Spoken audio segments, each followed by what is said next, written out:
And I'm not just talking about financial prosperity doctrine that was taught. I'm talking about even spiritually. Spiritual prosperity doctrine is. Now you get saved and give it to Jesus. You got the word? Praise God. Here, take this bottle of oil, brother. Go get your demons. Woo! Sick 'em, boy, sick 'em.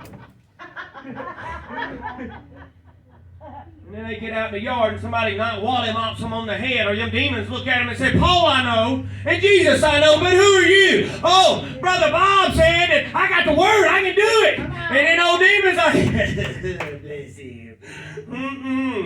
That's right, Doug. No, that demon, that's when he looked at that boy, he said, you better go back to Jerusalem. Stay there a little while until you've been endued with some power. Then you come back and see me. Come back, I do my job. Go do your job. Because if we do half the job that the devil ain't got a chance against any of us, any of our families, or anything else. Because when we start, a lot of the times when we start praying for our children and our family, sometimes we don't realize God save them. God don't think like we do. Sometimes a sheep that keeps wandering from the flock. Sometimes the shepherd will go there and break its leg. So we can't run from the flock no more. It can't, it's hard to run off, It'll just fall on that line.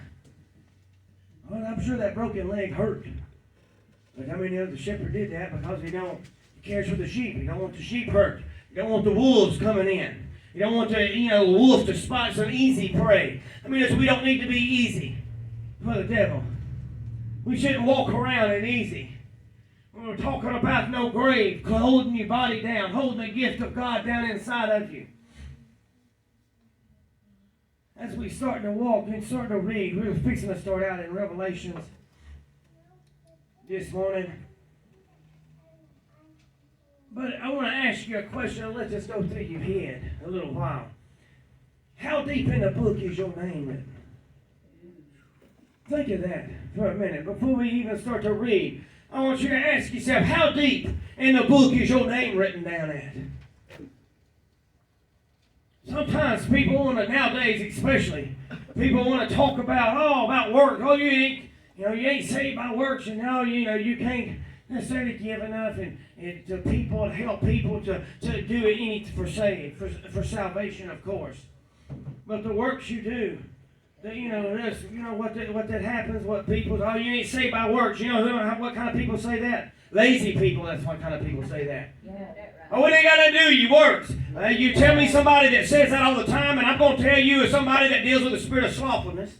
I'm going to tell you somebody that deals with the spirit of disobedience. Yes. And since they got disobedience in there, that head demon also is going to cause pride in there. And then behind pride, you're going to look at jealousy. It's going to creep in. And then when jealousy come in, you're going to have to deal with the spirit of envy. And then you're going to have to deal with strife and hate. How many knows they don't just walk in one, saints? If you see one, you can bet your baby that there's more behind it. It's just like the sons of God. When Elijah was standing on it, he said, what are we going to do with all these armies? And Elisha just all he said, open up his eyes. And he's nothing but heels, and everything was covered with angels